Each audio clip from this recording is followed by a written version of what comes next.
Hello guys, coding with airway पे आपका फिर से स्वागत है। तो गैस, आज से हम एक नया सीरीज़ स्टार्ट करने वाले हैं। आज से हम एसक्यूएल का सीरीज़ जो स्ट्रक्चर्ड क्वेरी लैंग्वेज है उसका सीरीज़ हम बेसिक से लेकर एडवांस तक हम इस सीरीज़ पे करने वाले हैं।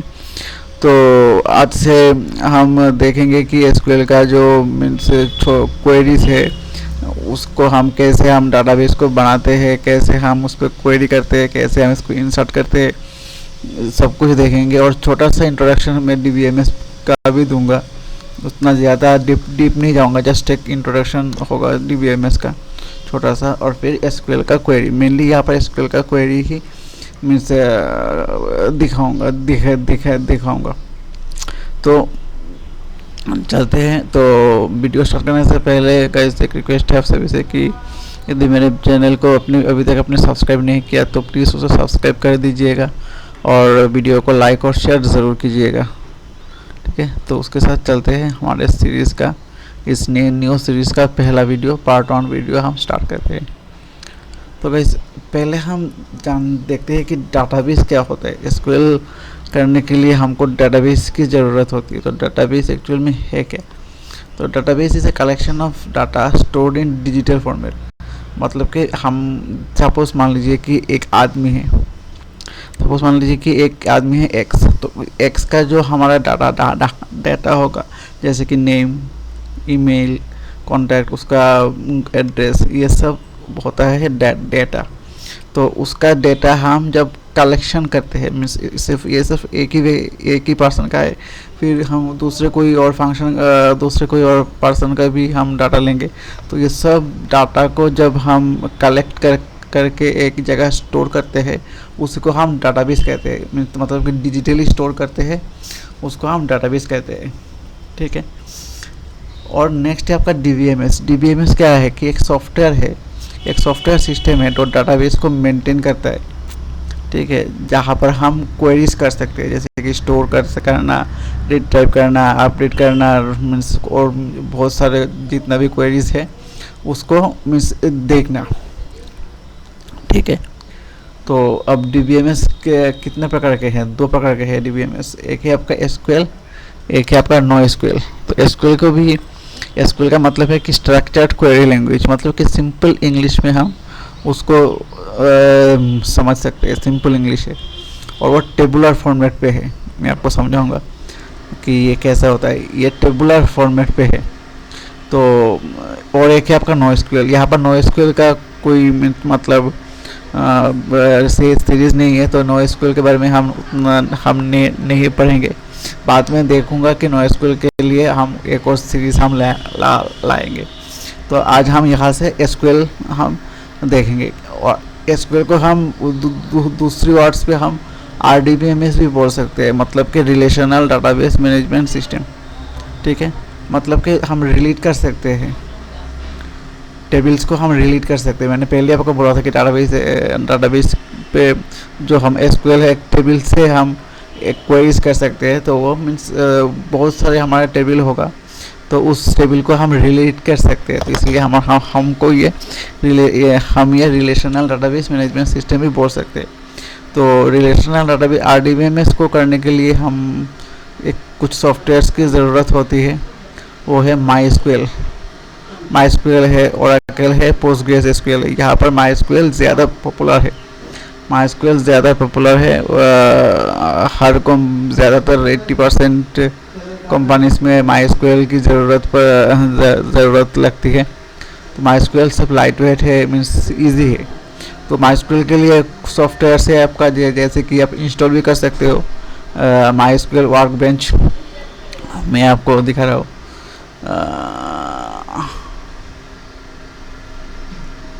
एक मिनट।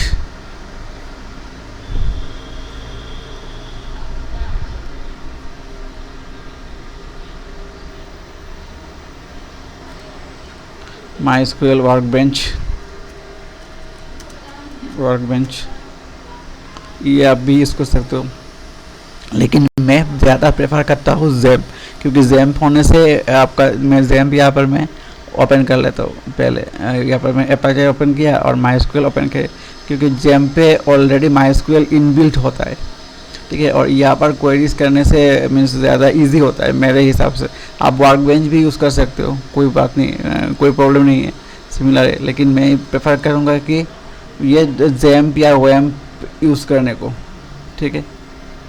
लोकल होस्ट यहाँ पर देखिए, मैं इसको थोड़ा सा छोटा कर देता हूँ। यहाँ पर देखिए PHP MyAdmin, मैं आपको आज सिर्फ एक ग्लांस दिखा रहा हूँ। नेक्स्ट वीडियो से हम कैसे हम डाटाबेस को क्रिएट करते हैं, कैसे हम उसको क्वेरीज करते हैं, बाकी वगैरह वगैरह सब हम देखेंगे एक करके। देखिए ये हमारा MySQL का डाटाबेस आ गया। यहाँ पर डाटाबेस पे क्लिक कीजिए, यहाँ पर सब डाटाबेस का नाम, और यहाँ पर आप क्लिक कीजिए, यहाँ पर ये आपका टेबल्स का नाम, टेबल्स पे क्लिक कीजिए। ये देखिए आपका ये रहा आपका डाटा, जैसे कि इसका ID, इसका फर्स्ट नेम, इसका लास्ट नेम, उसका एज, कुछ भी, ठीक है। तो ये मैं नेक्स्ट वीडियो से मैं लाऊंगा। आज हम कुछ इंट्रोडक्शन हम देख लेते हैं कि टेबल्स क्या होते हैं, क्या उसको उस पर हम क्या कह सकते हैं। जैसे कि सपोज मैं यहाँ पर एक पेंट ले रहा हूँ। सपोज आप देखे होंगे कि कोई कॉलेज पे या कोई स्कूल पे हम हमारा जो अटेंडेंस शीट होता है, यहाँ पर एक टेबल सा होता है। जैसे कि मैंने यहाँ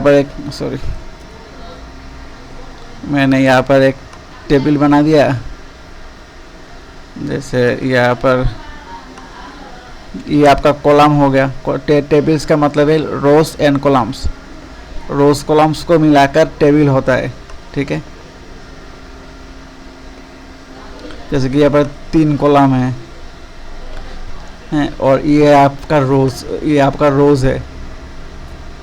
अब हॉरिजॉन्टल लाइन आपका रोज है, और वर्टिकल लाइन आपका कॉलम्स है। जैसे कि ये यहाँ पर हम कुछ भी कितना भी कॉलम्स हम लिख सकते हैं, और रोज ज़्यादा होता है कॉलम्स के अनुसार, क्योंकि रोज पे हमारा डेटा होता है। जैसे कि यहाँ पर हमने लिख दिया ID, यहाँ पर होगा आपका ID,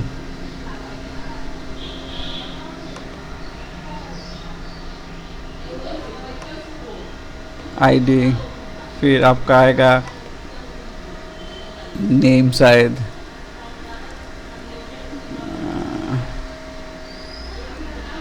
नेम, यहाँ पर शायद आपका आएगा, मैं यहाँ पर दिखा रहा हूँ जस्ट फॉर योर रेफरेंस।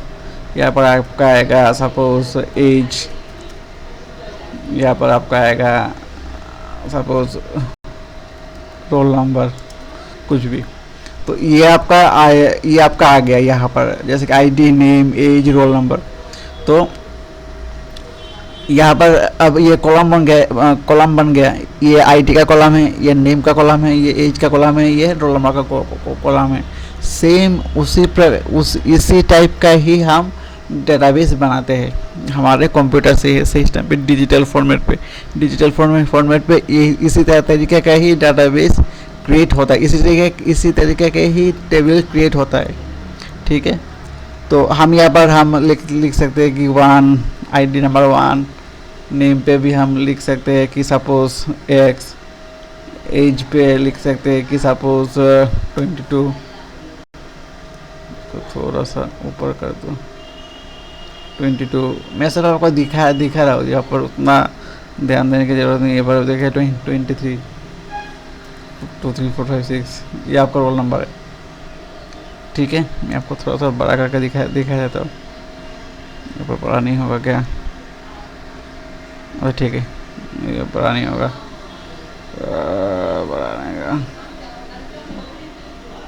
ये देखिए यहाँ पर ID, name, age, roll number.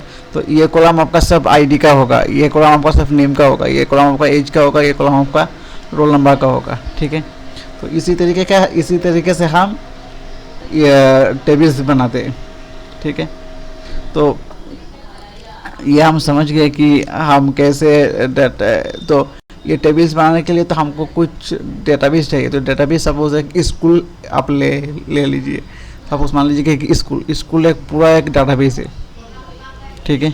उस पर क्लास उस पर क्लासेस एक टेबल से, क्लास 9 एक टेबल से, क्लास 10 एक टेबल है, क्लास 11 एक टेबल है। फिर क्लास 9 के अंदर आईडी होगा, नेम होगा, सपोज मान लीजिए आईडी, नेम और रोल नंबर। तो उस पर आपका स्टूडेंट्स का सब डाटा आएगा। क्लास 9 के टेबल पे आपका क्लास 9 का स्टूडेंट का रिकॉर्ड्स आएगा, क्लास 10 का स्टूडेंट का रिकॉर्ड आएगा क्लास 10 के टेबल पे, क्लास 11 के टेबल पे आपका क्लास 11 के स्टूडेंट्स का टेबल आएगा। तो उसी प्रकार से हम डेटाबेस क्रिएट कर सकते हैं। तो इससे हमारा क्या होता है फ्रेंड्स कि हमारा मीन्स जब हम हाँ, और भी देखिए ये हम क्यों करते हैं, जैसे कि हम इंस्टाग्राम यूज़ करते हैं, हम फेसबुक यूज़ करते हैं, हम जीमेल यूज़ करते हैं। तो ये जब हम यूज़ करते हैं ना, तब हमें पहले उस पर रजिस्टर करना पड़ता है ईमेल और पासवर्ड से। तो उसी से हम उसको एक्सेस कर सकते हैं। तो ईमेल और पासवर्ड तो हम लोगों को तो ईमेल और पासवर्ड तो उन लोगों को तो कहीं पर तो स्टोर करना होगा ना, ताकि दूसरी बार जब हम लॉगिन करें तो उसी लॉगिन के क्रेडेंशियल को उसी डाटाबेस से मैच यदि किया तो ही हमको लॉगिन मिलेगा। तो इसके लिए तो कुछ डाटाबेस पे स्टोर करना होगा, इसीलिए हम डाटाबेस बनाते हैं और यहाँ पर डाटा स्टोर करके रखते हैं, ठीक है। डाटाबेस एक बहुत इजी है, और डाटाबेस अब जब आप करोगे ना तब आपको भी मज़ा आ जाएगा। ये इतना फ्लेक्सिबल, इतना मीन्स क्या बताऊँ, मेरे पर्सनल एक्सपीरियंस में मैं बोल रहा हूँ कि ये इतना इजी और इतना मज़ेदार है कि आप मीन्स देखते ही रह जाओगे, आप करते करते आप थकोगे नहीं, ये इतना मज़ेदार है। तो ये रहा आपका आज का इंट्रोडक्शन वीडियो। तो कल से हम देखेंगे कि एक एक करके मीन्स कल से नहीं, मीन्स नेक्स्ट वीडियो से हम देखेंगे कि एक क्वेरीज हम कैसे कर सकते हैं, कैसे हम उसको रिट्राइव, कैसे हम इसको इंसर्ट, कैसे हम उसको अपडेट, डिलीट वगैरह वगैरह और भी कुछ कर सकते हैं, ठीक है। तो आज के लिए इतना ही। वीडियो पसंद आया तो प्लीज़ उसे लाइक और शेयर ज़रूर कर देना, और चैनल को भी सब्सक्राइब करना मत भूलना। Thank you friends.